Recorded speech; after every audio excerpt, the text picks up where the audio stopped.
On the coldest night of December, in front of 200 guests, the Duke of Rexford raised his glass and said the words that would follow him to his grave. Miss Hartwell will never be a duchess. She will never be anything at all. The ballroom laughed. The candles flickered, and Clara Hartwell stood alone in the middle of it all, her chin high, her heart breaking where no one could see it. She did not cry, she did not run. But somewhere in that glittering crowd, one man quietly set down his glass. He did not laugh with the others. He simply watched her, and he never forgot what he saw. The Duke thought he had destroyed her that night. He had no idea he had just made the biggest mistake of his life. The great house of Ashcombe had never looked more beautiful than it did that December evening. Every window glowed with golden light. Carriages lined the long drive, and inside, 200 of England's finest families drank the Duke's wine and danced beneath his chandeliers.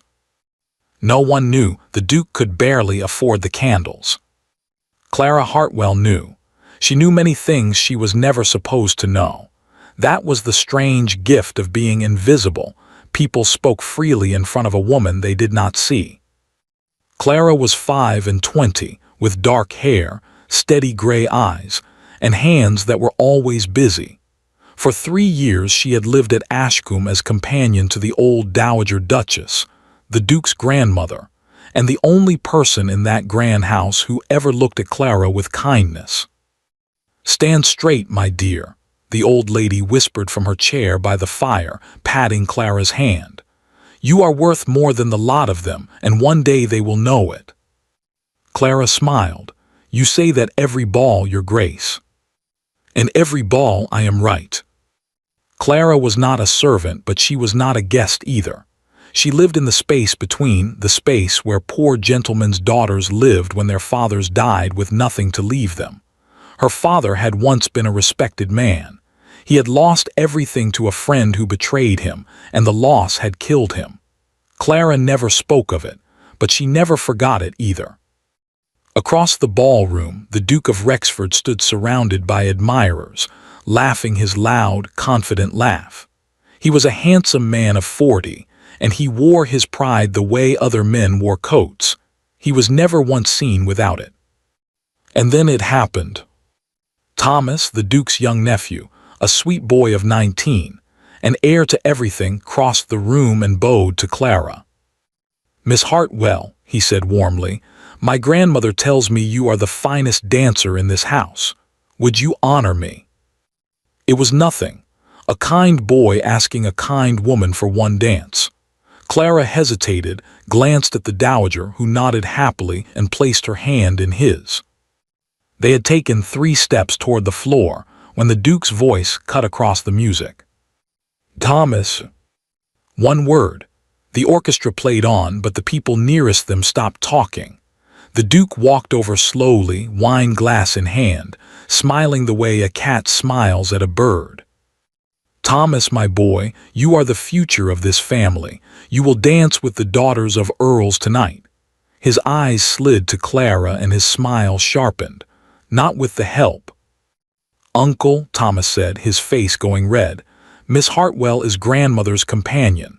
She is a gentleman's daughter." "She is a gentleman's mistake, the Duke said, and the people around them laughed nervously. He was enjoying himself now. He raised his voice so half the room could hear and lifted his glass as if making a toast. "Let me tell you all something about ambition. There are women in this world who believe that if they stand close enough to greatness, some of it will rub off on them." He looked directly at Clara. "It will not. Miss Hartwell will never be a duchess. She will never be anything at all." The laughter rolled through the ballroom like a wave. Clara stood perfectly still. She felt the heat rise in her cheeks, felt 200 pairs of eyes on her, felt the years of small insults gather into this one enormous one. Thomas was saying something angry beside her. The dowager was struggling to rise from her chair, her old face pale with fury. Clara looked at the Duke for one long, quiet moment. "You are right about one thing, Your Grace," she said, in a voice that did not shake. "I will never be a duchess." Then she curtsied slowly, gracefully, perfectly, and walked out of the ballroom with her head high, while the laughter died awkwardly behind her. She made it all the way to the cold, dark hallway before her legs began to tremble. She pressed her back against the wall, closed her eyes, and let out one long breath. She would not cry in this house. She had promised herself that 3 years ago. "That," said a quiet voice, "was the finest exit I have ever seen." Clara's eyes flew open. A man stood a few steps away, half in shadow. He was perhaps 30 tall, with dark eyes and a face she did not know, and Clara knew every face that ever came to Ashcombe. He held a glass of wine he clearly had no interest in drinking, and he was looking at her not with pity, but with something far more unusual. "Respect." "You were watching," she said. "The whole room was watching, Miss Hartwell, but I suspect I was the only one watching you and not him." He set the glass down on a side table. "He humiliated himself tonight, not you. Give the room 10 years, they will remember it exactly that way." Clara studied him. His English was perfect, but there was something faintly foreign in the rhythm of it, like a melody played in a different key. "You have the advantage of me, sir. I don't know your name." The man smiled, and bowed with the ease of someone who had bowed in far grander halls than this one. "Adler," he said. "Stephen Adler, a traveler and as of tonight an admirer of courage." From the ballroom came the sound of music and laughter, the Duke's world spinning on as if nothing had happened. Neither of them could have known it then. But that night, in that cold hallway, between a woman the world called *nothing, and a man the world did not know at all, something had quietly begun. Something that would one day bring the Duke of Rexford to his knees. The morning after the ball, Ashcombe woke late and heavy, the way great houses do after great parties. Servants carried out dead flowers and empty bottles. And in the small sitting room in the east wing, Clara Hartwell poured tea for the Dowager Duchess as if nothing at all had happened the night before. "You should have thrown the teapot at his head," the old lady said. Clara smiled. "Then we would have no teapot, Your Grace, and he would still be a fool." The Dowager laughed until she coughed, and Clara held her hand until the coughing passed. The old woman's hands had grown thinner that winter. Clara had noticed. Clara noticed everything. "My grandson wears his title like a crown," the Dowager said quietly, "and forgets that a crown is only metal. My husband, the old Duke, God rest him, used to say you can measure a man by how he treats those who can give him nothing." She looked at Clara for a long moment. "By that measure, my dear, you are the only aristocrat in this house." Clara looked down at the teacup. "You mustn't say such things, Your Grace." "I am 83 years old. I shall say whatever I please." What the Dowager did not say, what she never said, because Clara could not bear to speak of it, was how much she knew about the girl's past. But the past was there, all the same. It lived in the small habits Clara carried like scars. She never wasted a candle, because she remembered the winter there had been no candles.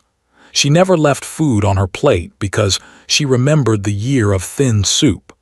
And she never, ever trusted a man who smiled too easily because her father had trusted one, and it had cost him everything. Richard Hartwell had been a good man. That was the tragedy of it. A respected gentleman with a fine house, a beloved wife, and a daughter he adored. He had taught Clara French and German and Italian himself, laughing that a clever mind was the one fortune no one could steal. He was wrong about that.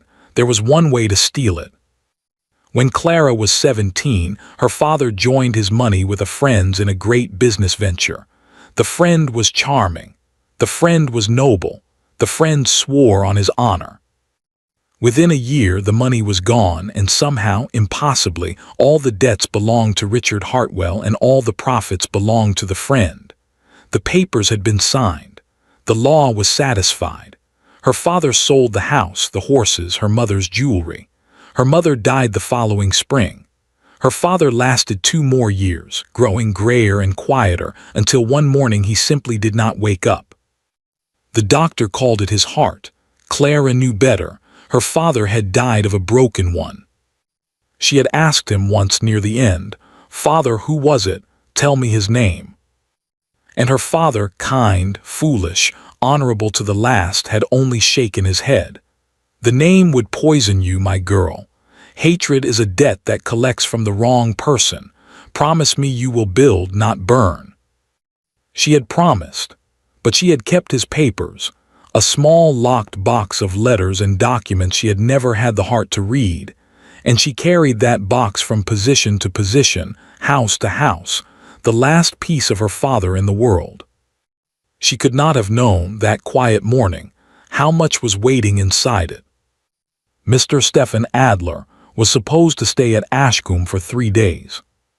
He stayed 3 weeks. The Duke barely noticed him.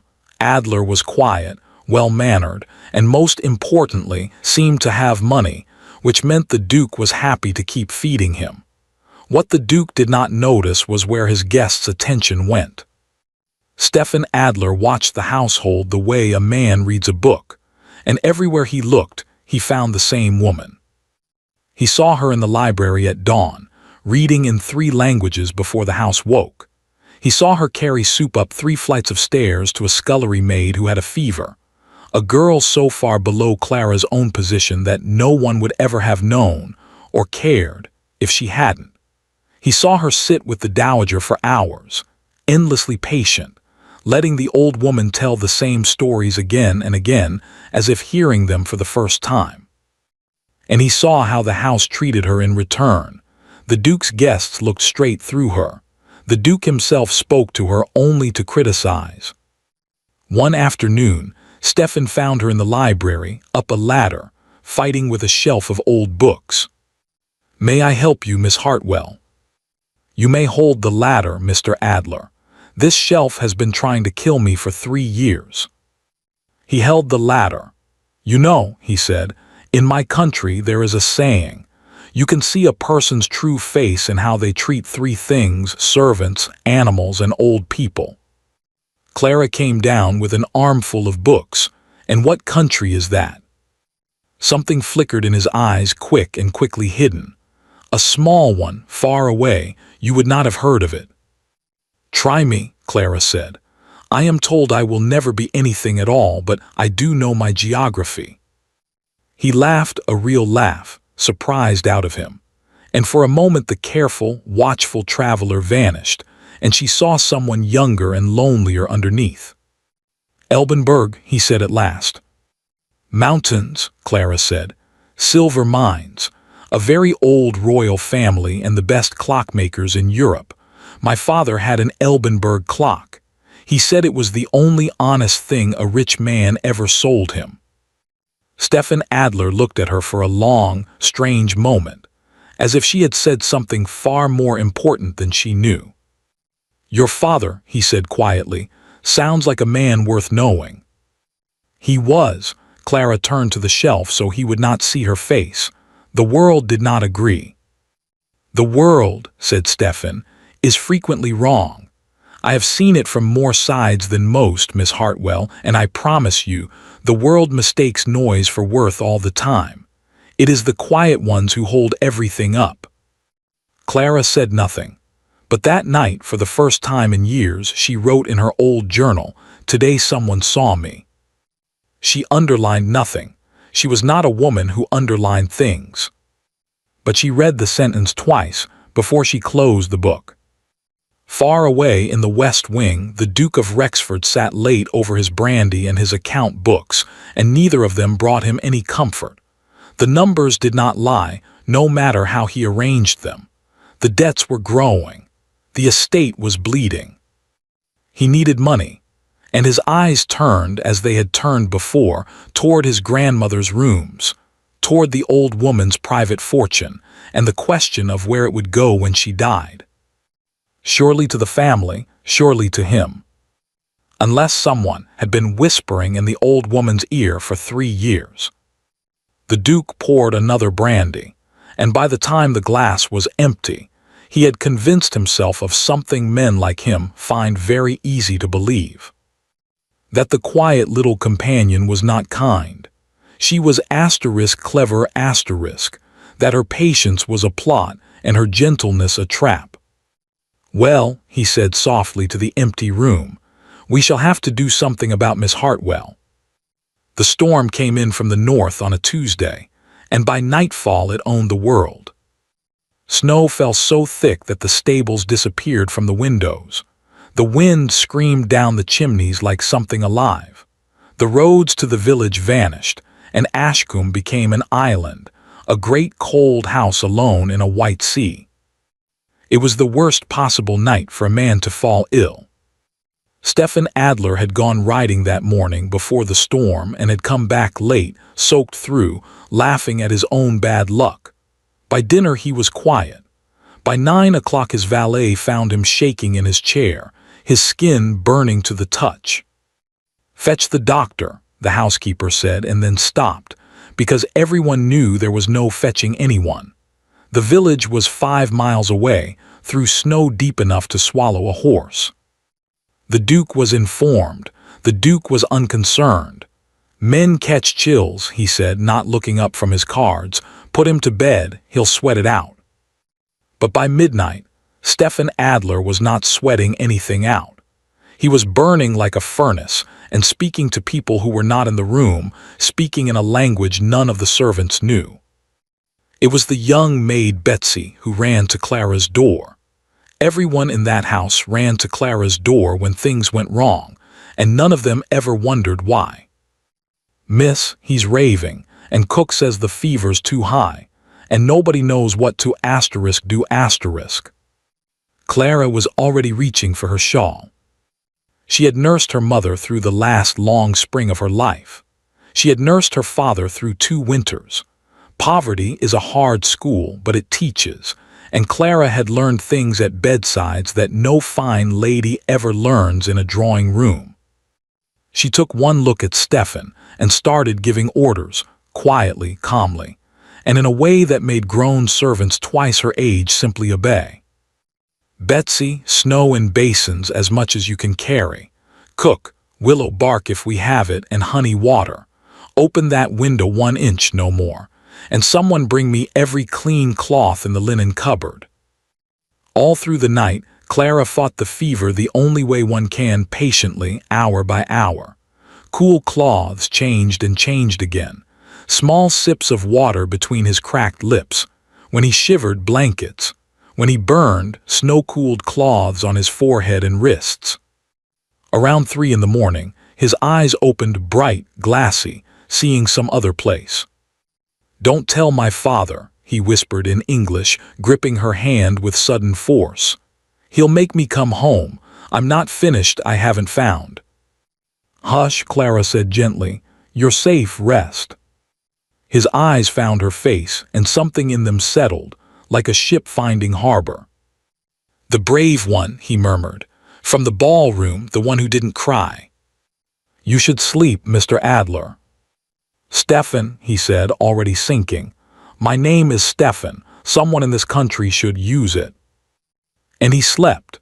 And Clara sat beside him in the candlelight, still holding the hand that had not let go of hers, and watched the fever break just before dawn, the sweat coming at last, the terrible heat pouring out of him, the breathing turning slow and deep and safe. She was still there when the sun came up over the snow. He recovered the way strong men do, quickly, and full of embarrassment. "I understand," he said 3 days later when he could sit by the fire, "that I owe you my life." "You owe me nothing. Anyone would have done it." "Miss Hartwell," his voice made her look up. "I have been in many houses. I promise you anyone would not have done it. Anyone did not. You did." Clara folded her hands. "Then we shall say you owe me one small debt, and you may repay it by never riding into a snowstorm again." "A small debt," Stephen repeated slowly, as if the words amused him in some way she couldn't see. "No, Miss Hartwell, I am from Elbenberg. We are famous for two things, our clocks and our memory for debts. We repay both always exactly on time." He said it lightly, but his eyes were not light at all. The trouble came, as trouble at Ashcombe always did, from the West Wing. The Duke had noticed. Of course he had noticed. His guest, his wealthy guest, the one he had plans for, asked after Miss Hartwell every day, spoke of her at dinner, called her in front of everyone the most capable person in this house. The Duke smiled at his guest and boiled inside. The next morning he summoned Clara to his study. He did not ask her to sit. "It has come to my attention," he said, examining his rings, "that you spent the night in a gentleman's bedroom." Clara went very still. "I nursed a dying man, your grace, with 3 servants present all night at the housekeeper's request." "Details," the Duke said pleasantly. "The world doesn't care for details, Miss Hartwell. The world cares for stories, and a story like that could ruin a woman like you, poof, like blowing out a candle." He smiled. "Fortunately for you, I am a generous man. I will protect your reputation, and you in return will remember what you are in this house." He leaned forward. "You are not a nurse, you are not a guest, and you are certainly not whatever Mr. Adler's foreign manners have let you imagine you are. From today you will take your meals in the kitchen. You will keep to my grandmother's rooms and the servants' stairs, and if I see you so much as speak to my guest again, you will be walking to the village with your box in your arms. Snow or no snow. Am I understood?" Clara looked at him, this man in his silk dressing gown, in his cold study, in his mountain of secret debts, and understood something she had not fully understood before. He was not cruel because he was strong. He was cruel because he was afraid. She didn't yet know of what, but fear, her father used to say, is the loudest thing in any room. "Perfectly, your grace," she said, and curtsied and left. She took the servants' stairs down. She ate that night in the kitchen, at the long scrubbed table, and the cook wordlessly gave her the best portion, and Betsy sat close beside her like a bodyguard, and no one made her explain anything. It should have felt like a defeat. Strangely, it did not. The kitchen was warm and the company was honest, and Clara had lived long enough to know which of those things was rare. But upstairs in his study, the Duke of Rexford poured himself another brandy and thought about how easy that had been. How the girl had simply obeyed. It never once occurred to him that there is a kind of person who bends like a branch in winter, quietly, without breaking, and remembers.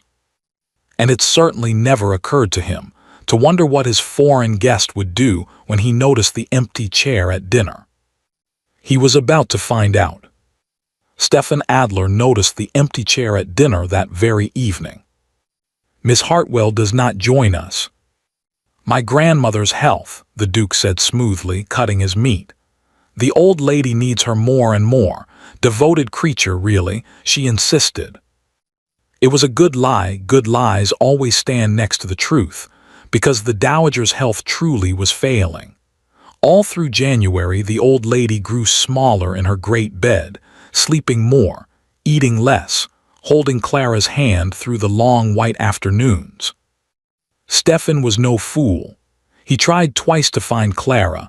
Twice the housekeeper, with frightened eyes, told him Miss Hartwell was not available.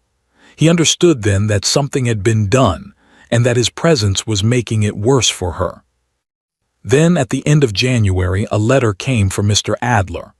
Clara learned of it from Betsy, a writer, half frozen, with a sealed letter that made the foreign gentleman go pale. Family business, he said. He would have to leave for the continent at once. He left a note for Clara with Betsy, the only safe messenger in the house. 5 lines in a strong, slanted hand. "Miss Hartwell, I am called home. I will not insult you by explaining what I have seen in this house. You see everything. I ask only one thing. Whatever happens, wherever you go, leave word for me with the clockmaker Brant on Castle Street in London. Elbenberg people, you remember, always repay their debts. Essay. Clara read it 3 times, folded it small, and sewed it into the lining of her coat. She told herself it meant nothing, a kind man being kind. But she kept it against her heart all the same.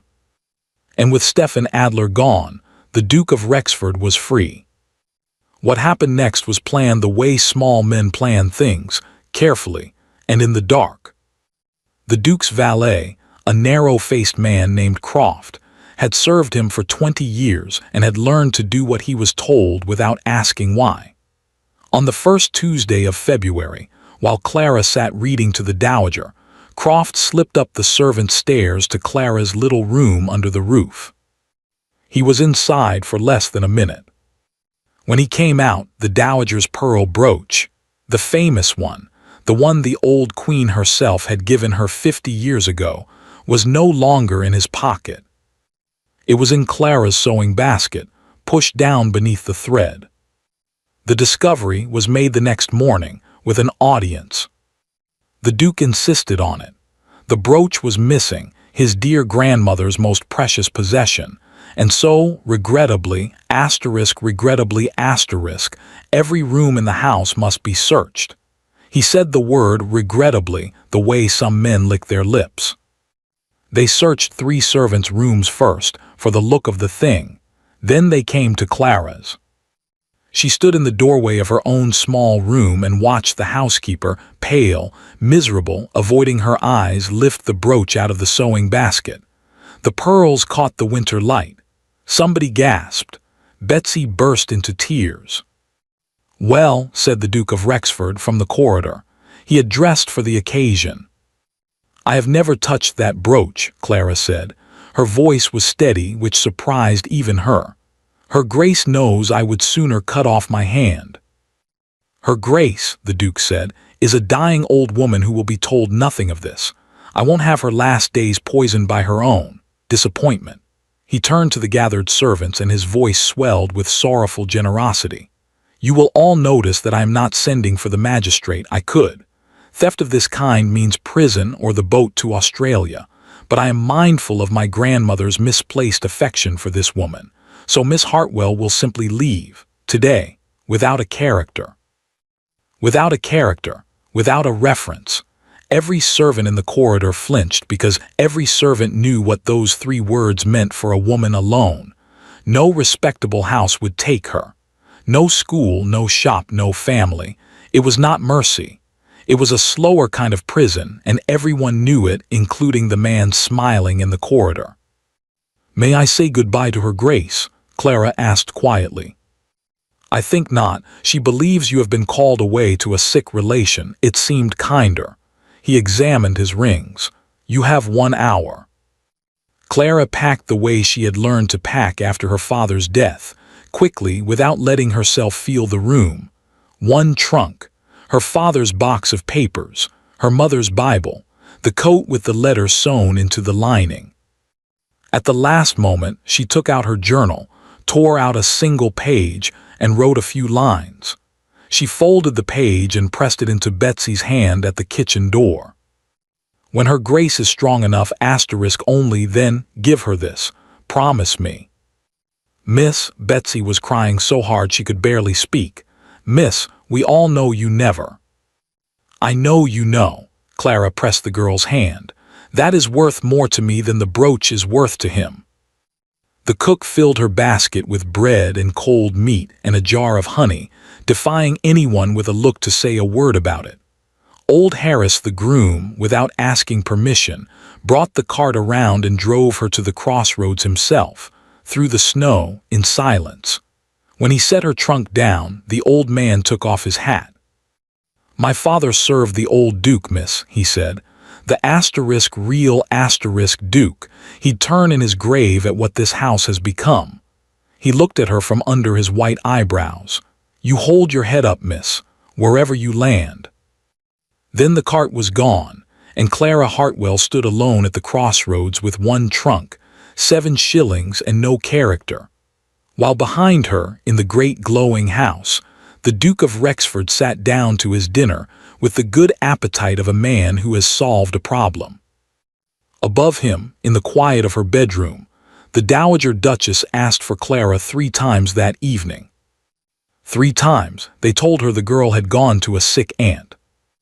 The old woman lay back on her pillows and said nothing more, but her eyes, in her small, shrunken face, were suddenly very sharp and very awake, because she had not survived 83 years, 2 kings, and 1 revolution by believing the things men told her in soothing voices.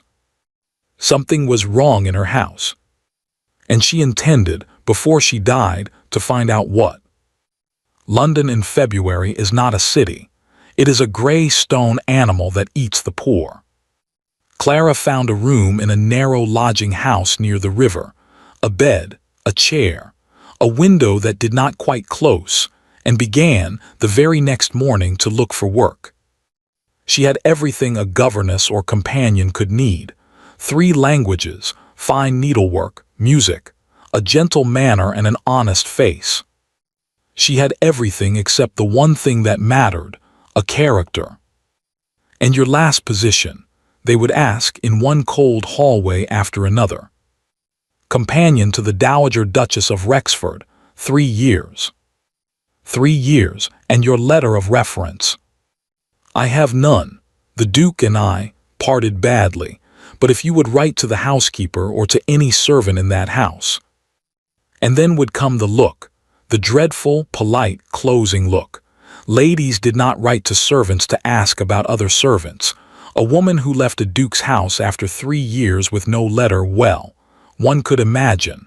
One did imagine. Imagining was so much easier than asking. By the 2nd week, she understood that the story had traveled ahead of her, the way such stories do. A lady in Harley Street said it to her face, with the satisfaction some people take in other people's ruin. "You are the one who stole from the old Duchess, are you not?" "Oh yes, my cook heard it from a girl who knows the Rexford kitchens." "You have brass, I'll give you that, showing yourself at respectable doors." "Madam, I stole nothing, The door was already closed. 7 shillings became 5. 5 became 3. Clara moved to a cheaper room, and then a cheaper one, until she was in a garret in Lambeth where the ice formed on the asterisk inside of the window, and she wore her coat to bed, Stephen's letter still sewn in the lining, though she no longer let herself take it out and read it. "Leave word with the clockmaker Brant, on Castle Street." She had walked down Castle Street once. She had stood across from the little shop with the golden clock above the door, and her hand had been in her pocket, on the folded note she'd written. And then she had turned and walked away. Because what would she say? "Dear Mr. Adler, you owe me a debt and I have come to collect it." She could hear the Duke's voice. There are women who believe that if they stand close enough to greatness, some of it will rub off. No, not that. Never that. She would starve with her head up before she would beg with it down. Her father's voice, gentler, answered from years away. "Pride is a fine coat, my girl, but it won't keep out the rain." "It's all I have left, Papa," she whispered to the frozen window. "Let me keep it a little longer." By the last week of February she had 1 shilling and 4pence, and she was hungry in the way that stops being pain and becomes a kind of grey quiet. She did sewing for a shop that paid by the piece and cheated her on the count. She wrote letters for sailors' wives at a penny a page. She grew thinner. Her coat grew looser. And then on a Tuesday morning, in a 3-day-old newspaper wrapped around 2pence worth of fish, she saw it. She almost missed it. It was 4 lines in the smallest print at the bottom of the page. "Wanted a lady of education as companion to an elderly lady of quality. Must read aloud well, speak French and German properly, and possess more sense than opinions. Liars, flatterers, and the easily frightened need not apply. Inquire at number 14, Grosvenor Square." Clara read it twice, and for the first time in weeks laughed out loud, alone in her freezing room. Liars, flatterers, and the easily frightened need not apply. Whoever had written those lines, she thought, she wanted to meet them. Number 14. Grosvenor Square was a tall, quiet house with shining windows, and the butler who opened the door looked at Clara's worn coat with an expression that said he had already sorted her into a category. "The position," Clara said before he could speak, "in the newspaper. I've come to inquire. There have been 11 ladies before you this week. Her ladyship has kept none of them longer than a quarter of an hour." He said it with a certain gloomy pride. "Name?" "Heartwell, Clara Heartwell." She was shown into a sitting room where a fire, a real fire, a big asterisk one, burned like something out of a dream, and behind a small table sat one of the oldest and most upright women Clara had ever seen. She was perhaps 90. She was dressed in black silk, wore rings on 8 fingers, and held a cane she quite obviously did not need for walking. Her eyes were pale blue and absolutely terrifying. She looked Clara over from shoes to collar. It took some time. "You are poor," the old lady said. Her accent was German, clipped and precise. "Yes, madam." "You are also hungry. Do not deny it. I have been hungry. It has a face." The old lady tapped her cane once. 11 women sat in that chair this week and told me how asterisk delightful my house is and how asterisk honored asterisk they would be. Flatterers. Tell me something true, Miss Hartwell, and be quick. Clara considered and was too tired and too hungry for anything but the truth. "Something true. Very well, madam. I was dismissed from my last position without a reference, accused of stealing a pearl brooch. I did not steal it. I believe it was placed in my room on the orders of my employer, the Duke of Rexford, because his grandmother loved me and he feared what that love might cost him. I cannot prove a word of this. Every respectable door in London has been shut in my face. You will likely shut yours too, and I have 1 shilling and 4pence in the world." She lifted her chin. "But you advertised for a woman with more sense than opinions, and it would not have been asterisk sensible to let you hear it first from someone else." Silence. The fire crackled. The terrifying blue eyes did not blink. "The Duke of Rexford," the old lady said at last, slowly, as if tasting the name. "I have met him twice. He kissed my hand and looked over my shoulder both times to see if someone more useful had entered the room." She sniffed. "A man who is rude to old women is a man in debt, Miss Hartwell. Remember that. It is never wrong." She tapped the cane again, twice this time. "Sit down. Schmidt will bring tea and you will eat everything on the tray and not pretend otherwise. You will read to me from the newspaper, the asterisk political asterisk pages. I have no patience for weddings, first in English, then the same in German, so I can hear if your grammar is honest." The old lady settled back. "I am the Baroness von Rates. If you last the week, you will find I am difficult, exacting, and never boring. The eyes do not lie, Miss Hartwell, and yours have not lied to me once since you entered this room. That has not happened to me since Maine got, since before Napoleon." Clara sat.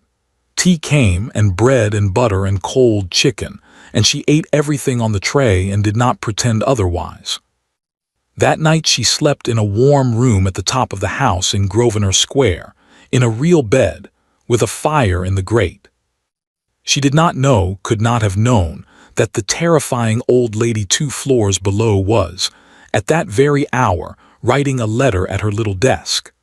A letter in German, in a strong, slanted hand that ran in the family.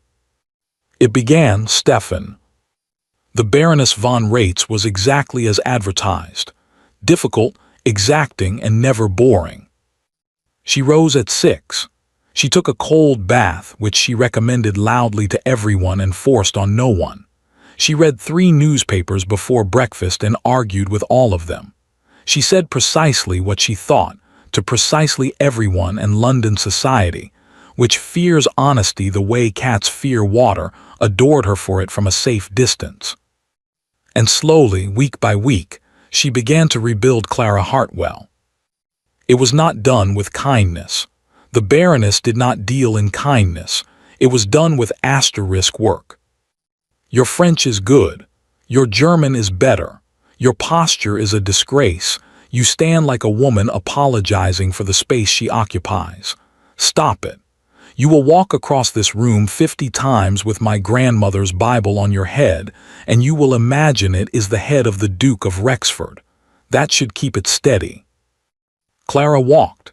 Clara read aloud politics, philosophy, the terrible poetry of the Baroness's late husband, which the old lady listened to with her eyes closed and her rings glittering. Clara learned to run a great house's accounts, to answer letters from bankers and bishops, to sit at the Baroness's side through visits from people whose names appeared in newspapers. And a strange thing happened. The doors that had slammed on Clara Hartwell, the disgraced companion, opened wide, bowing, smiling for Miss Hartwell, asterisk the Baroness von Ratz's young friend asterisk. The same door, the same city, the same woman. You see how it works now, the Baroness said one evening, watching Clara's face after a countess who had once refused her a servant's position begged her to attend a musical evening. It was never about what you are, child. It was about who stands beside you. This is the world's great shame, and the sooner you stop expecting better of it, the sooner you can begin to use asterisk it.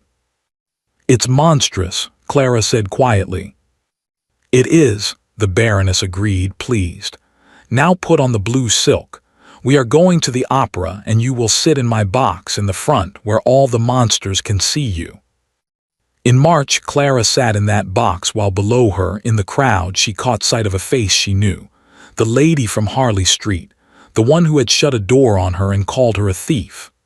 The lady looked up, recognized her, and went pale, and then, this was the astonishing part, bowed her head asterisk, hopefully, hungrily, praying to be acknowledged. Clara looked at her for a long, level moment. Then she turned her eyes back to the stage. Cruel, said the Baroness beside her approvingly. Good. A little cruelty, well aimed, is a vitamin. But the strangest change was quieter than opera boxes. It happened inside. Clara caught herself laughing again. She slept without counting shillings in the dark, and one morning she realized she had walked past a bakery window without calculating what she could afford in it, and stood still in the street, ambushed by her own peace. She was, however, no fool. She knew there was a mystery in Grosvenor Square, and she was living in the middle of it. Because the Baroness von Ratz was more than an elderly lady of quality. Letters arrived for her with seals Clara had never seen, a silver tower on dark blue wax. Twice, gentlemen from an embassy called, spoke to the old lady in rapid German behind closed doors, and left looking as if they'd been spanked. And on the landing hung a portrait of a young man in a white uniform, with a sash and a star, whose face Clara found oddly familiar and could never place. My family was all the Baroness said when Clara once looked at it too long. From home, we are an old house. And then, with a sharpness that came from nowhere, do you think of him, the foreign gentleman from Ashcombe, the one from your story, Adler? Clara's needle stopped. She had mentioned Stefan exactly once, weeks ago, briefly in the middle of the whole tale. You have a remarkable memory, madam. Answer the question. Sometimes, Clara said to her sewing. He was kind to me when kindness was expensive. I hope his family business resolved well. That is all. That is all, the Baroness repeated, dry as paper. Ja, naturally. And she smiled at her newspaper in a way Clara found deeply suspicious and said nothing more. It was a Thursday evening in April when the mystery knocked on the front door. They were at cards.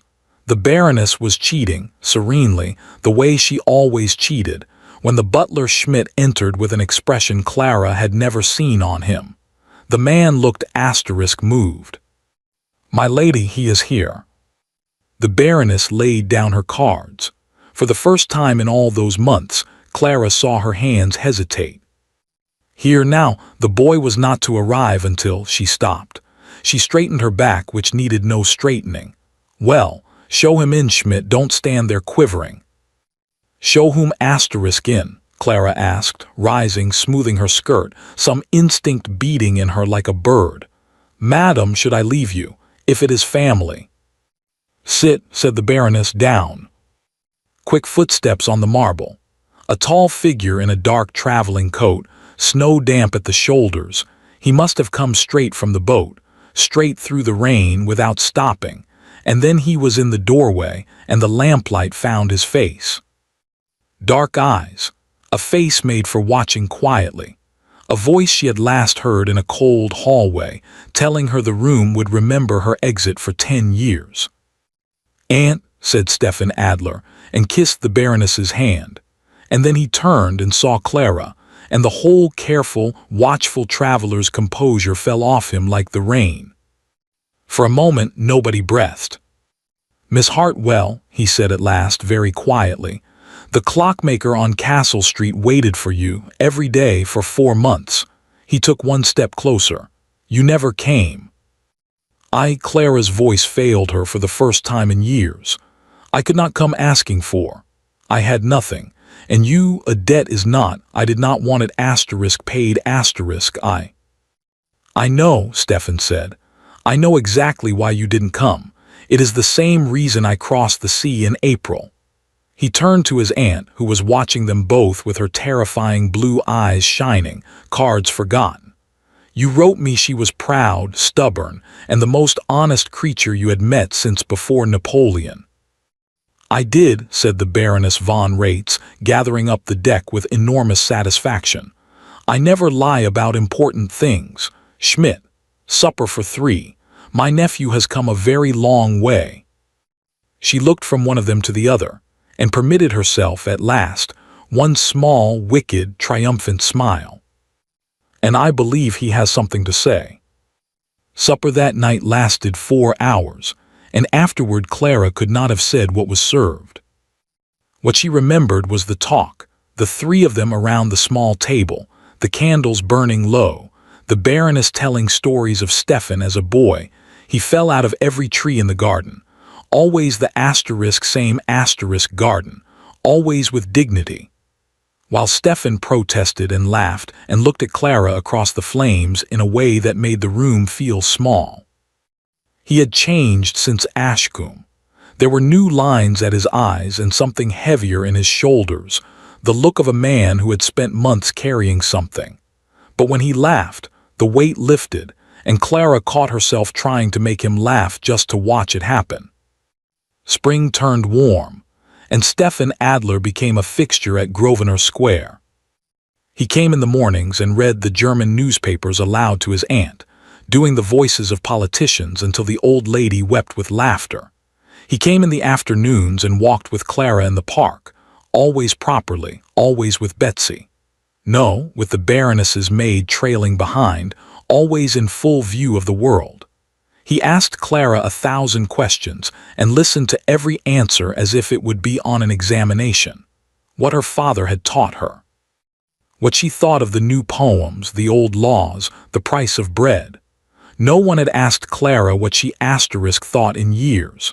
He asked nothing else, no promises, no declarations, and somehow that patience said more than declarations could.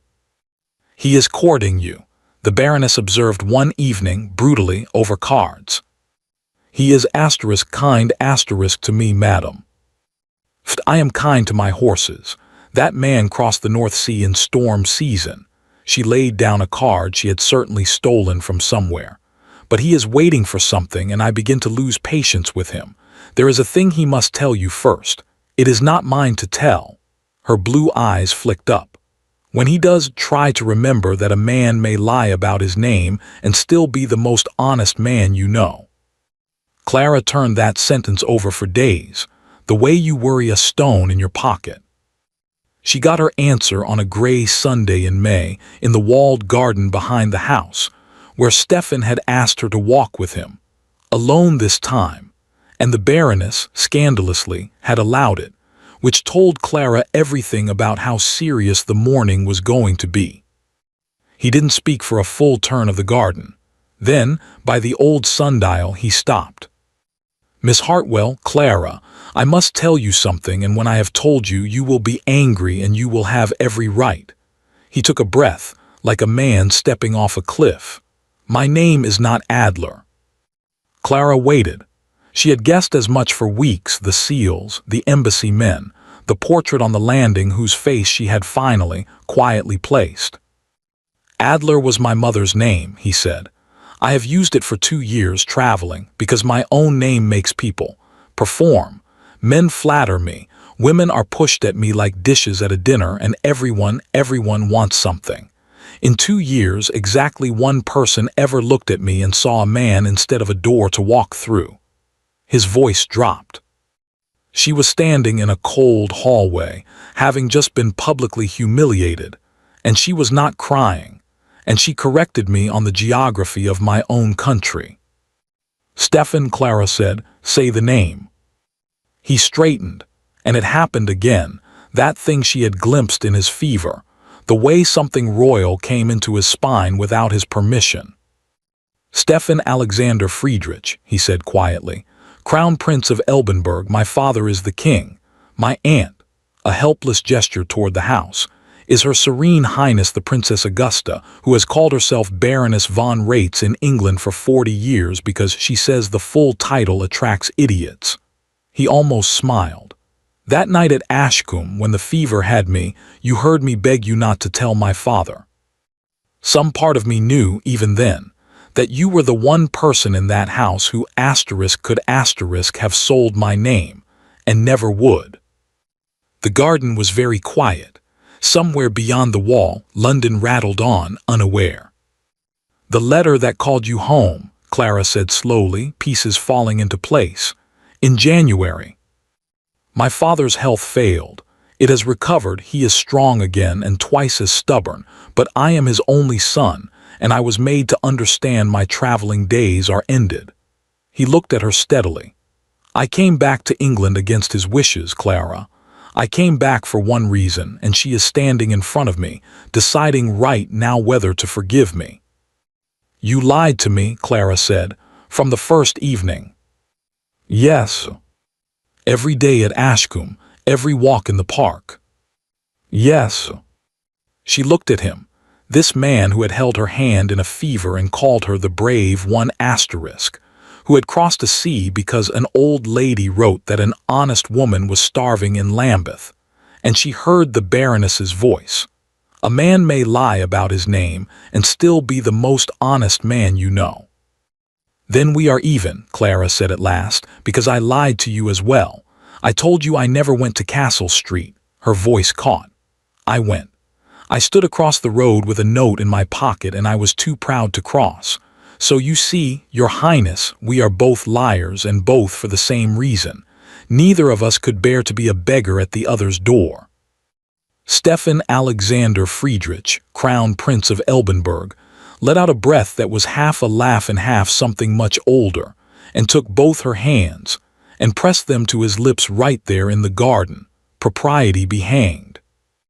Marry me, he said. Not the prince, the man from the hallway, he asked first.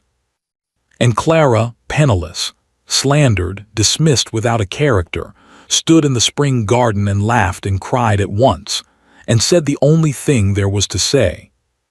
Yes, God help us both, yes. Happiness, real happiness, has a sound. That house was full of it for 11 days. The Princess Augusta wrote triumphant letters home. Stefan wrote to his father, a long, careful, honest letter about the woman he had chosen. Clara walked through her days lit from inside, and even Schmidt the butler was seen once humming. And then, on the 12th day, the news reached a certain club in St. James's Street, where a certain gentleman sat drinking brandy he could no longer afford, hiding from creditors he could no longer avoid. The Crown Prince of Elbenberg, yes, staying in Grosvenor Square, engaged, they say, to some English girl nobody knows, a Miss Hartwell, companion to the old Baroness. The Duke of Rexford set down his glass very slowly. Hartwell. His first feeling was disbelief. His second, arriving swiftly, as it always did with him, was fear. because the Duke did a piece of arithmetic in that moment, the only arithmetic he was truly gifted at. If she rises, I fall. The thief he had invented, princess of a silver kingdom, everything she knew about him, everything she could say in courts, in palaces, in rooms where his creditors bowed and listened. That she might say nothing, that she might simply be happy and let him rot in peace, never entered his mind. Men like the Duke cannot imagine mercy in others because they cannot find the shape of it in themselves. He called for pen and paper. If the lie is big enough, he murmured in the empty writing room, and travels fast enough, the truth never catches it. He knew exactly where to send it. Kings, he reasoned, are fathers first, and no king in Europe would let his only son marry a thief. The Duke of Rexford began to write. The Duke's letter took 9 days to reach the palace at Elbenberg, and it was a masterpiece. He had written lies all his life, to creditors, to friends, to his own mirror, and this was his finest work. He wrote not as an enemy, but as a friend. A concerned English nobleman, heartbroken to perform so painful a duty, warning a fellow father across the sea. The woman calling herself Clara Hartwell, he wrote, had been dismissed from his house for stealing pearls from his dying grandmother. There had been witnesses to the discovery, a house full of them. He enclosed statements from his valet Croft, from 2 footmen whose wages he paid, all sworn, all stamped, all perfectly legal-looking. He wrote that the woman was clever, that she attached herself to the old and the trusting, and that His Majesty's son, forgive me, sire, but I was young once, would not be the first good man blinded by a soft voice and a sad story. He signed it with his full title, sealed it with his crest, and posted it with the same hands that had ordered the brooch placed in her sewing basket. 9 days later, an old king read it in his cold study, read it twice, and sent for his fastest courier. The summons reached Grosvenor Square on a beautiful morning in June. That is how these things happen, never in storms, always in sunshine, always when the breakfast is still warm. Stephen read the letter standing, and Clara watched the color leave his face. My father commands me home. His voice was very careful. Immediately, alone, he looked up.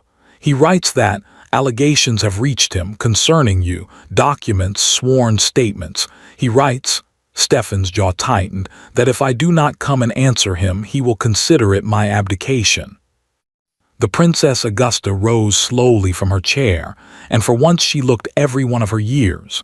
Rexford, she said, the debt-ridden man is always the first to spend on postage. I will go, Stephen said. I will stand in front of him and tell him the truth. He is hard, but he is not unjust. He raised me to believe a man's word must be worth more than his crown, and I will hold him to his own lessons. He took Clara's hands. His were cold. 3 weeks, 4 at most. Promise me you will be here when I return. And Clara, who knew better than anyone alive what sworn statements and a duke's seal could do to a woman with no name, looked into his eyes and made the second promise of her life she was not sure she could keep. Go, she said, make your father proud of you, that is all I ask. He kissed her hands and then her forehead, and by nightfall he was on the road to Dover. She held herself together for 6 days. Then the London papers found the story, as London papers always do. Not the truth is slow and dull, but the story asterisk, a prince's mysterious betrothed. Then 2 days later in a nastier paper, questions surround Miss H. The WREXFORDPEARLS. A dismissed servant's remarkable rise. Callers stopped coming to Grosvenor Square. Invitations were withdrawn with regrets, with headaches, with sudden journeys to the country. The lady from Harley Street told her tale in every drawing-room in Mayfair, and it grew teeth with each telling. Clara bore it. She had been poor. Slander was lighter than hunger. What broke her, what finally sent her, sleepless at 2 in the morning to the bottom of her old trunk, was a single thought she could not silence. What if I truly cost him everything? She hadn't meant to open her father's box. She had only meant to hold it, the way a frightened child holds a father's coat. But the little lock, rusted by years and damp lodgings, gave way in her hands, and Clara sat on the floor of her beautiful borrowed bedroom by candlelight and finally read her father's papers. Debts, ledgers, letters begging for time, for patience, for mercy. Her mother's ring wrapped in silk that she had believed sold 20 years ago, and at the bottom a bundle tied in black ribbon in her father's writing, "For Clara, when you are strong enough. Forgive me for being weak." Inside was the story of his ruin, told in the only voice that had never lied to her. The friend, the venture, the signatures. Her father had written it all down, dates, sums, meetings, a quiet, careful record made by a man who knew he had been robbed and could not prove it. And on the third page, Clara's candle shook because there was the name. The friend who had smiled and sworn on his honor and moved every debt onto her father's shoulders and every profit into his own pocket. Rexford. Not the man she knew, the asterisk father asterisk. The old Duke, dead these 10 years, and beneath it in her own father's hand, one last line that stopped her heart. The son knows. He signed as witness. He was 25 and he watched and he smiled and he said nothing. God forgive them both, for I find tonight that I cannot. Clara sat very still for a long time. 3 years. 3 years she had lived under that man's roof, eaten his bread, endured his insults, and he had known her name the day she arrived, known whose daughter poured his grandmother's tea. It had never been contempt for a stranger. It had been the guilty man's hatred of the living evidence, the debt walking his corridors in a mended dress. She understood the brooch now, truly understood it, and she understood with the cold clarity that comes at the bottom of the night exactly what the sworn statements in the king's hands were worth, and exactly how this would go. Her word, a companion's word, a asterisk dismissed asterisk companion's word, against a duke's seal and 3 witnesses. Her father's papers proved a dead man's ruin, but they did not prove her innocence of the pearls. Nothing proved that. Nothing could. If Stefan defied his father for her, he lost his crown, and his country lost its heir. For a woman the whole world would forever call a thief, and if his father broke him instead, she would have watched the finest man she knew be ground down defending her, and that she could not bear. She could not win. She could only choose what her losing would cost and who asterisk would pay it. Clara Hartwell had one gift the Duke of Rexford had never understood, because he did not have it and could not imagine it. She knew how to love something more than herself. She packed the way she had packed twice before, quickly, without letting herself feel the room. Her father's box, her mother's Bible, the old coat with the letter still sewn in the lining. She left the silk dresses. They had never been hers. Nothing, she thought, had ever really been hers except her name, and even that was in the newspapers now, wearing chains. She left no note for Stefan. A note could be followed. A note could be asterisk answered asterisk, and if he answered, he was lost. Let him be angry, anger heals. Let him believe she had grown frightened of palaces. One day, with some golden princess beside him, he would be grateful. She wrote one line only, and left it on the Princess Augusta's card table, tucked under the marked deck. You told me once the world mistakes noise for worth. Thank you for being the first person since my father to hear me. C. Asterisk. Then Clara Hartwell went down the servants' stairs of the grandest house she would ever live in, and out through the kitchen door, and was gone into the gray London morning before the lamps were out.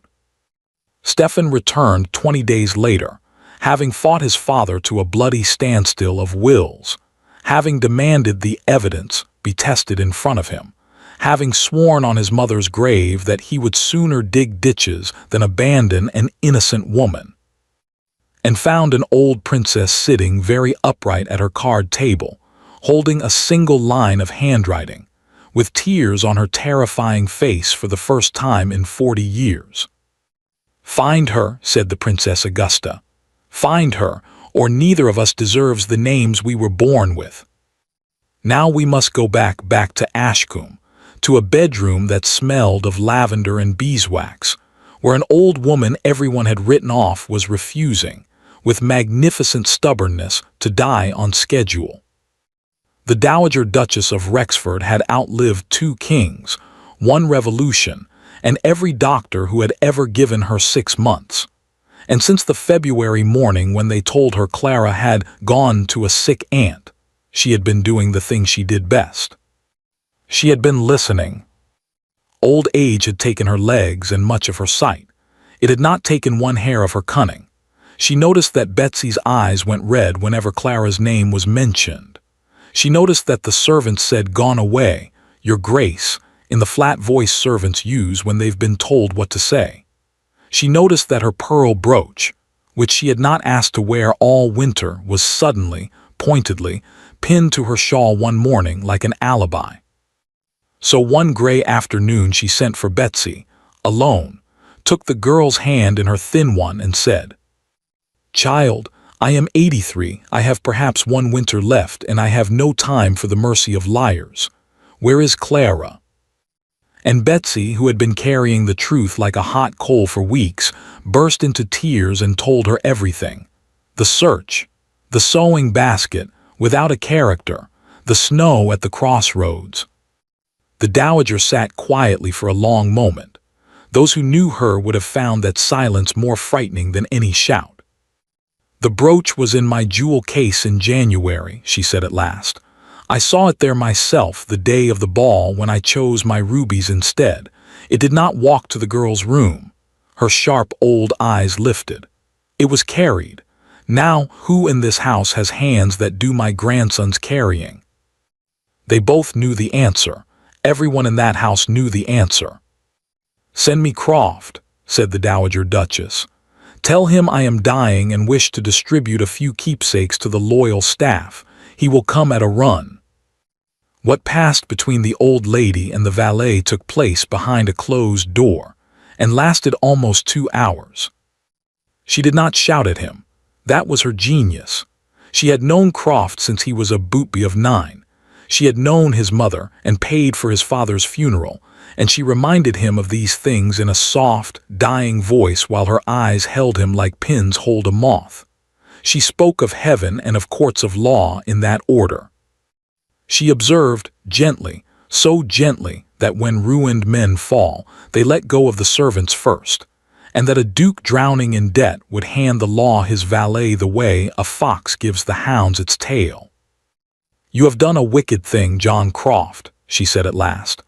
"But I have watched wicked things done in this family for 60 years, and I know the difference between the hand and the head. Give me the truth in writing, and when the storm comes, and it is coming, John, I can smell it like rain, the truth will be your shelter. Refuse, and you may sink with him. Choose." Croft, narrow-faced, gray, 20 years obedient, stood in that lavender-smelling room, and for the first time in his service, thought about his own neck. Then he began to talk. The Dowager's own solicitor, Mr. Penhallow, came up from the village the next day, called quietly, about her Grace's will, which surprised no one and alarmed no one, least of all the Duke, who had been waiting hungrily for that very meeting. Behind the closed door, Croft repeated his confession, every detail. The order given over brandy, the brooch taken from the jewel case, the minute in Clara's room, the pushing of pearls beneath the thread. Penhallow's clerk wrote it all down. Croft signed. 2 witnesses signed. Penhallow sealed it. "And now, Your Grace," said the old solicitor, "the will itself." "Yes," said the Dowager Duchess, folding her hands, and there was 60 years of aristocratic warfare in her smile. "Take a fresh page, Penhallow, and write asterisk slowly asterisk. I want every word of this to be enjoyed.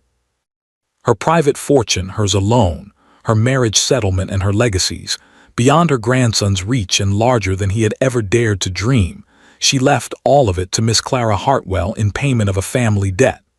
The words were chosen with care, and to her will she attached 3 documents: Croft's sworn confession, a letter in her own shaking hand telling the world what her grandson had done, and one thing more which she had carried for 10 years and shown to no one: her late husband's private ledger. For the old dowager had known, of course she had known, where her son's money had come from all those years ago, and what had been done to a trusting man named Richard Hartwell, and which of her descendants had stood witness at 25 and smiled. The knowledge had shamed her into silence for a decade. God had now been kind enough to send that man's daughter under her roof. She recognized the surname the first day, the eyes the first week, and she had done the only penance in her power. She had loved the girl. Now she could do better than penance. She could do arithmetic asterisk. "There, your grace," said Penhallow at last, sanding the page. "Though I must warn you, when this is read, it will fall upon the family like a thunderbolt." "Penhallow," said the Dowager Duchess of Rexford, settling back on her pillows with the deep, sweet peace of a general whose trap is set, "I am counting on it." She lived 4 more weeks, long enough to hear, through the Princess Augusta's answering letter, that Clara was safe, warm, and engaged to be married.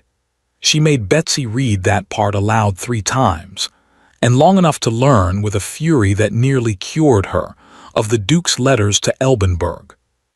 She dictated one final letter of her own that night to the King of Elbenberg, monarch to matriarch, one hard old creature to another, and enclosed a sealed copy of Croft's confession. It caught the Friday boat. Then, on a soft morning at the end of June, with Betsy holding one hand and the summer light on the window, the old lady smiled at something none of them could see and said, quite clearly, "Now I should like to watch," and was gone. The will was read in the great library at Ashcombe on the 1st of July, before the assembled family, the servants, and the Duke of Rexford, who arrived in full mourning and could barely keep the appetite out of his face. Mr. Penhallow read slowly. He had been asked to. Those present would describe the scene for the rest of their lives. The Duke's expression traveling in the space of 10 minutes, from grief to confusion to disbelief to a gray, sweating horror as the fortune went to asterisk the thief. And then the confession was read out, word by word in front of 40 people. And then the letter, and then, like the last chime of an Elbenberg clock, the old Duke's ledger, itemized, dated, damning. By nightfall it was in every servant's hall in the county. By Friday it was in the London papers, which fell upon the story with joy, for there is nothing England loves better than a proud man's fall. The Wrexford confession. A Duchess's revenge from the grave. The innocent Miss H. The creditors, who read newspapers too, arrived within the week, all of them at once, like crows who had been waiting for a signal. And in Grosvenor Square, a footman ran up the steps of number 14 waving a newspaper, and an old princess read it standing in the hall, and then sat down on a chair Schmidt barely got beneath her in time, laughing and weeping at once in German. But the house's joy had a hole in its center. Because it was July, and no one, not Stephen, who had searched every lodging house from Lambeth to Whitechapel, not the princess, whose letters had gone out like a flock of birds, not the clockmaker Brant, who kept his lamp lit late every night on Castle Street, no one had found Clara. She had vanished into England as only the poor know how to vanish, and she did not read the London papers. She had no idea she was innocent before the whole world, no idea she was rich, no idea that a prince had torn the city apart for her, or that, in a small coastal town 90 miles away, her past and her future were about to walk into the same tiny church. The town was called Saltmere, and it was the kind of place London forgets: a harbor, a hill, a huddle of fishermen's cottages, and a small stone church that had been standing against the sea wind for 600 years. Clara had come there because the coach fare ran out there. That was the whole story. She had taken a room above a bakery, and when the baker's wife discovered her lodger could read and write and figure accounts, Clara became, within a month, the person half the town came to. She wrote letters for sailors' widows. She taught the harbor masters' daughters their French. She kept the books for the bakery and caught 3 years of the flour merchants' quiet cheating in one afternoon. She was thinner and quieter, and she had a way of stopping in the middle of a task when a tall, dark-haired man passed the window. But she held her head up. It was, as old Harris the groom had told her at a snowy crossroads a lifetime ago, the one thing no one could take. She did not read the London papers. She could not afford them, and she would not have wanted them. Newspapers, in Clara's experience, were where her name went to be beaten. Which is why she was the last person in England to know. It was the vicar who undid everything, and he did it with a sermon. The old vicar of Saltmere had one luxury in his life. His brother in London posted him the week's newspapers, 10 days late, in a bundle tied with string. And on a Sunday at the end of July, he climbed into his 600-year-old pulpit, looked out at his fisherfolk, and announced that his sermon that day would concern the 9th commandment, "Thou shalt not bear false witness," and that he would begin with a true story from the London papers. The story of a great duke who had borne false witness against a poor companion. Clara, sitting in the last pew with the baker's family, went very still. The vicar told it all with relish. Country vicars get few gifts like this one. The stolen brooch that was never stolen, the valet's sworn confession, the old Duchess who had set a trap from her deathbed and sprung it from beyond it, the fortune left to the innocent girl in payment of a family debt, the Duke ruined, exposed, abandoned by every friend, his estate seized by creditors, his name become a byword. And the girl, my friends, the girl they slandered, is sought this very month across all England. For she vanished rather than let her disgrace touch the man she loved, not knowing she had no disgrace at all. He stopped, because a young woman in a mended gray dress had risen to her feet in the last pew, white as the church walls, with tears running down her face in the middle of his sermon. And because the church door had opened.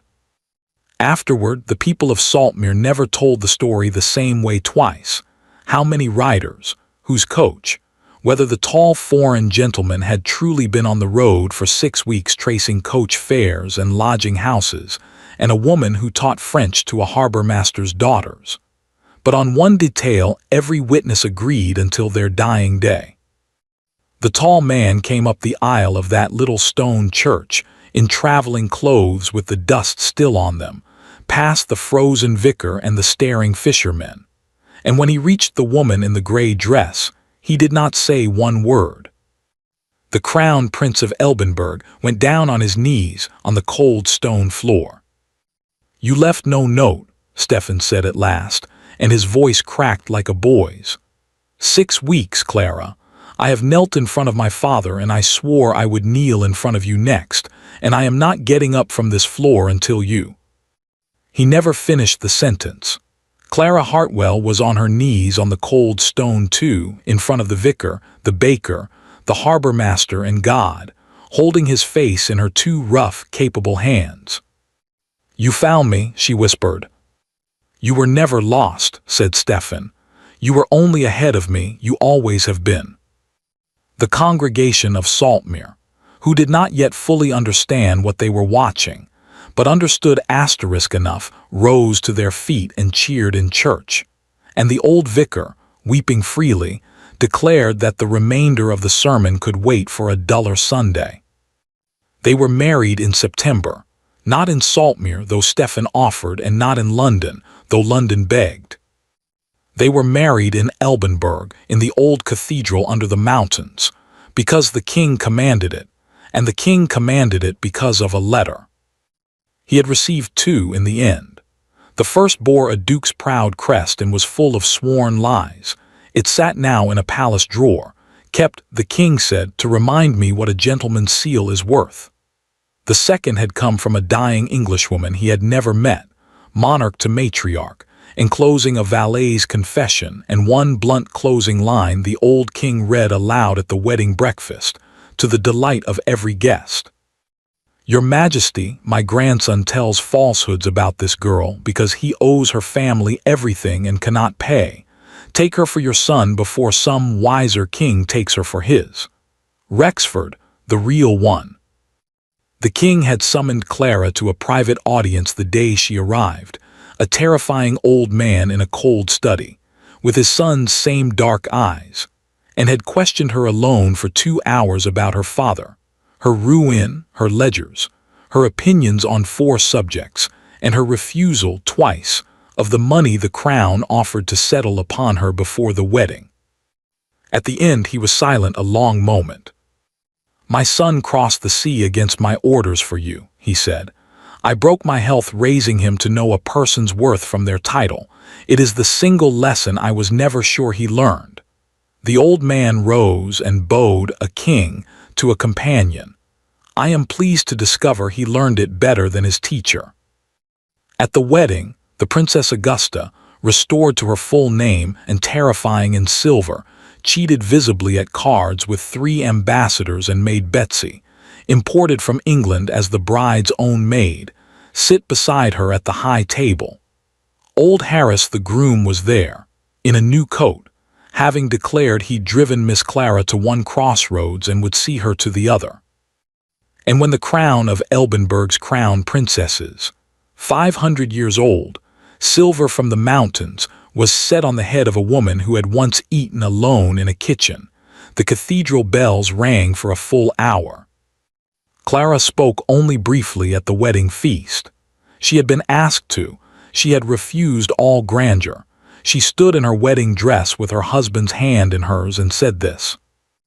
Years ago, in front of 200 people, a man raised his glass and told the world I would never be a duchess. I have thought about those words in cold rooms and warm ones, hungry and fed, and I have come to a conclusion. She lifted her own glass, and the room saw that her eyes were shining and her chin was high. He was right asterisk. I never became a duchess. She looked at Stefan. I became something better. I became a woman who was loved before anyone knew her name, by an old lady who owed me nothing, by servants who risked their places for me, and by a man who knelt on a stone floor in a fishing village. No title does that. Only people do. She raised the glass higher. To the ones who see us when we are invisible, the rest, my friends, is only noise. 200 guests rose, and in the mountains of Elbenberg, they say, the toast that followed could be heard across the valley. 12 years passed. They passed the way years pass in stories that end well, quickly for the happy, and very, very slowly for the rest. In Elbenberg, the silver kingdom under the mountains, the people had a new favorite subject, and her name was Crown Princess Clara. They loved her the way people love what is theirs fiercely, and with stories. They told how she had answered the old king in perfect German the first day, and how the old king, who smiled twice a year, had smiled. They told how she went into the mountain villages every autumn without ceremony and sat in kitchens and listened, and how the schools she built took every child, the clockmakers and the shepherds alike. Because, she said, her own father had taught her that a clever mind is the one fortune no one can steal. They told how the old king in his last winter would let no one else read to him, how he died holding 2 hands, his son's and hers, and how his final words to Clara had been, "You were my best argument, child. When I meet your father, I intend to thank him." Stefan was crowned in the spring, and the woman a duke had toasted as asterisk nothing at all asterisk stood beside him in the old cathedral, while the bells rang across the valley, and became, as the reader has perhaps been counting on their fingers, not a duchess after all. A queen. There were children, 3 of them, loud and stubborn and permanently escaping their tutors, which their great-great-aunt Augusta declared was the healthiest possible sign.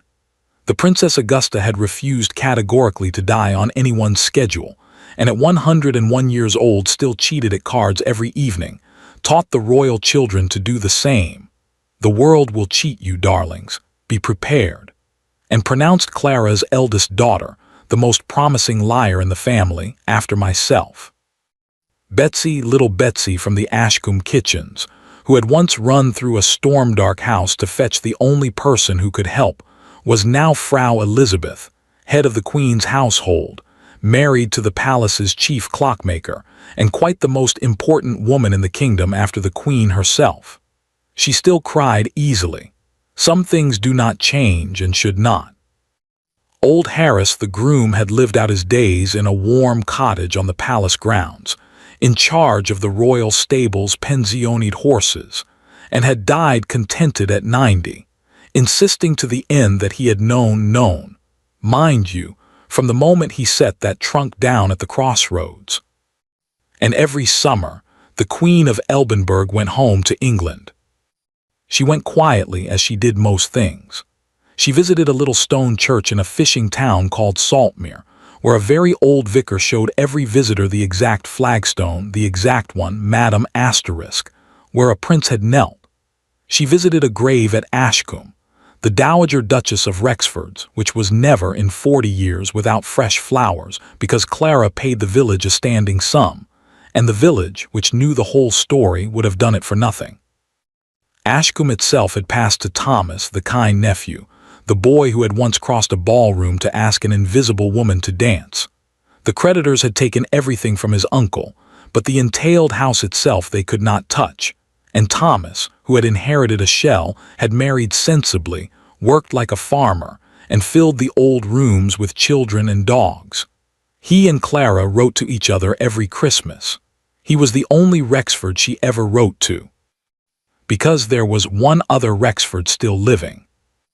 The man who had once been the Duke of Rexford lived in a cottage on the edge of a Yorkshire village, on a small annuity that arrived quarterly from a lawyer who would never say who paid it.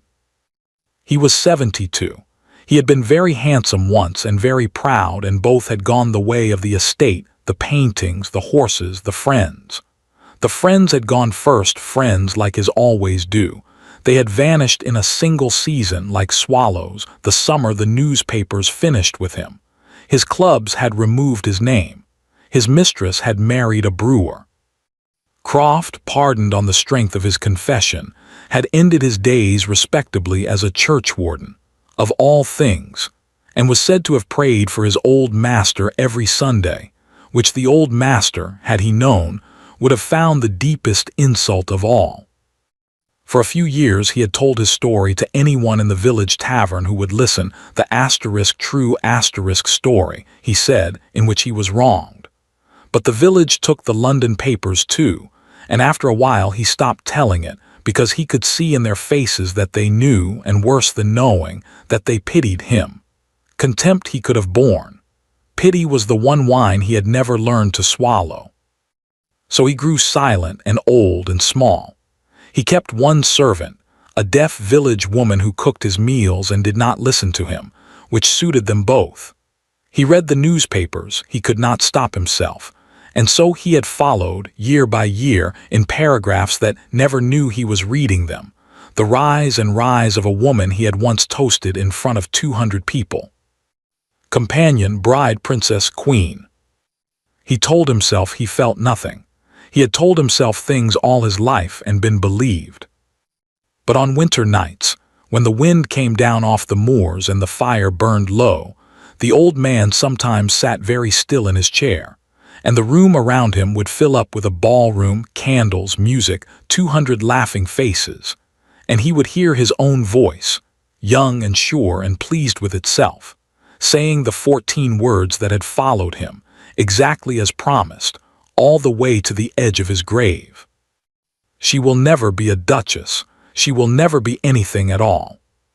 He had spent 12 years learning what every ruined man learns too late, that the words we throw at others are boomerangs, and the harder the throw, the truer the return. The envelope came on the coldest day of December. He knew the coldest days now. His bones kept the calendar. The deaf woman brought it in with the bread, and he almost did not open it, because envelopes had meant creditors for so long that his hands still trembled at the sight of one, 12 years after the last debt was seized and settled. But this envelope was heavy, cream-colored, and sealed with dark blue wax, and pressed into the wax was a silver tower. The old man sat down slowly by his small fire, and it was a long time before he broke the seal. Inside there was no letter. There were two things. The first he recognized before his eyes had fully understood it, and his breath went out of him as if he had been struck. It was a seal ring, a gentleman's ring, old gold, worn smooth, and engraved on it was a crest he had last seen 40 years ago, on documents he had witnessed at 25 with a smile on his face. The crest of Richard Heartfelt. The ring had been sold, of course, with everything else. Sold and melted, he had always assumed, like everything that man owned, like the man himself. Someone had spent years finding it, someone had bought it back. And someone had sent it, not kept it, sent it to the last person on earth with a reason to be haunted by it. The second thing was a small card, and on it in a strong, clear hand were two lines. I forgave you long ago, not for your sake, but because hatred is a debt that collects from the wrong person. My father taught me that. You knew him once. And below, where a signature would be, no title, no crown, no flourish. Just Eclaira. The old man sat by his fire with the ring in one hand and the card in the other for a very long time. The deaf woman, coming in at dusk to light the lamp, found him still there, and she would say afterward in signs to her sister that the old gentleman had been weeping quietly, the way men weep who are long out of practice, and that he had not looked destroyed. He had looked, she said, like a man who had finally been allowed to put something down. He lived 2 more winters, and the village noted, because villages note everything, that in those last 2 years the old man was different, quieter, gentler, almost courteous. He gave his newspaper to the tavern when he finished it. He touched his hat to the women. On his last Sunday, he went to church, sat in the back pew where the invisible people sit, and when the plate came round, he put into it a gold seal ring, which caused the vicar considerable confusion and eventually paid for the church roof. He was buried in the village churchyard under a plain stone with only his name. The name, nothing else, no title, for the titles had all gone home to strangers. Almost no one came. But the following spring, and every spring after, flowers appeared on that plain stone too, sent by the same standing arrangement, from the same quiet source that kept an old Duchess's grave bright at Ashcombe. The village never learned who paid for them. The Queen of Elbenberg knew. Her father had taught her, long ago, in a house full of books and laughter before the world showed its teeth. Build, my girl, don't burn. She had built. And so we end where we began, on the coldest night of a December long ago, when a proud man raised his glass before 200 guests and made the only prophecy of his life that ever came true. Miss Heartfelt will never be a duchess. He was right, give him that much, even the worst prophets strike the mark once. She was never a duchess, not for a single day. She was a companion who held a dying old lady's hand, a nurse who fought a fever through a snowstorm for a stranger, a dismissed servant who walked to a crossroads with her head up, a teacher of harbor master's daughters, a wife won on the stone floor of a fishing village church, a mother, a builder of schools, a keeper of graves, including in the end her enemies. A queen, yes, but that was the smallest of her titles, and she knew it, which was precisely why she deserved it. Because the old lady at Ashcombe had been right all along, in that firelit room, years before the world caught up. You can measure every person alive by how they treat those who can give them nothing. By that measure, the only one that has ever mattered in palaces or in kitchens. Clara had become something better.